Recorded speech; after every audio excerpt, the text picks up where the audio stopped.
Cümlenin büyücünü rəqəmlər müəyyən etmişir. Onlar bir-birləriyle söhbət edirlər.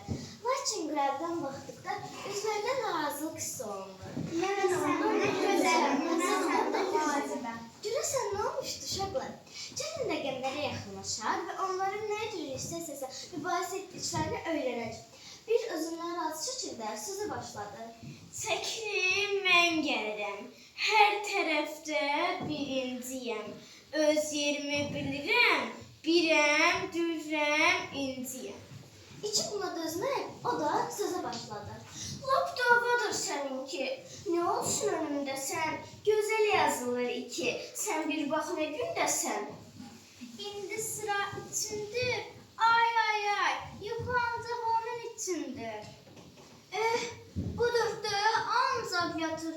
Heç söhbətə qoşulmur. Ay səni. Beş təmkin də sözə başlamaq istədi. Bax, mən 5 rəqəmiyəm. Ağıllıyam, güclüyəm. Onun tən yarısıyam. Qiymətlərin şahıyam. Əlaçıyam bir çəkil. Yerimə göz dikmisən. Həkim, mühəndis, vəkil. 5 alıb gecikmisən. İndi sıra altındadır. Görürsünüz, o indi ağacın altındadır. 7. Bu da belə getdi. 8 desərdəsin, 1-2 kəlmə. 2 dairədir, durub baş-başa. Bənzəyir sanki eynəyə, daşa. Yıxılsa, sonsuzluq rəmzi olar o. 8 də adlayar ömür 100 yaşa. 2 yumru halqadan yazarsaz alınar 8. Sizlərə gəlsin qadam, yersiz danışırsınız siz. Dayanın, indi isə qulaq asaq biz 9-a. Bir rəqəmli ədədlərin ən böyüyü mənəm mən. Ondan əvvəl gəlirəm, tapın görək kiməm mən. Siz tapa bilməyəcəksiniz. Ən yaxşısı elə özüm deyim. Mən 9-am. 6 ilə səhv salmayın. Başdadır tacım mənim. 9-am heç olmayın. Qardaşım, bacım mənim. Uşaqlar, bilirsinizmi? Məni butaya da bənzədirlər.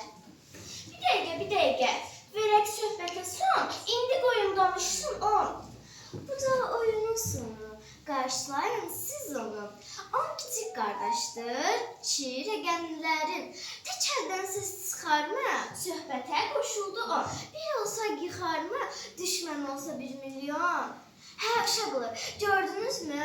Mən gəldim, bütün problemlər həll olundu. Əslində heç bir rəqəmi bir-birindən ayırmaq olmaz.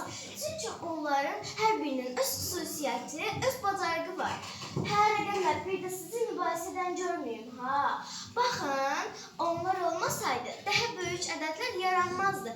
2 rəqəmli, 3 rəqəmli, 4 rəqəmli. Bunlar mənim böyük qardaşlarımdır. Baxın, elə məsəl üçün mən dostum 1 və 0-dan yaranmışam. Hə, sizə nümunə də göstərə bilərəm. 1, bura gəl. Baxın, 3 rəqəmli oldum. 2, sən az danış, sən də gəl. Baxın, indi isə 4 rəqəmli oldum. 9, sən də.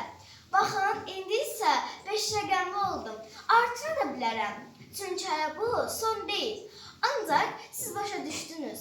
Məncə lazım deyil. Hə, uşaqlar, rəqəmlər hər biri fərqlidir.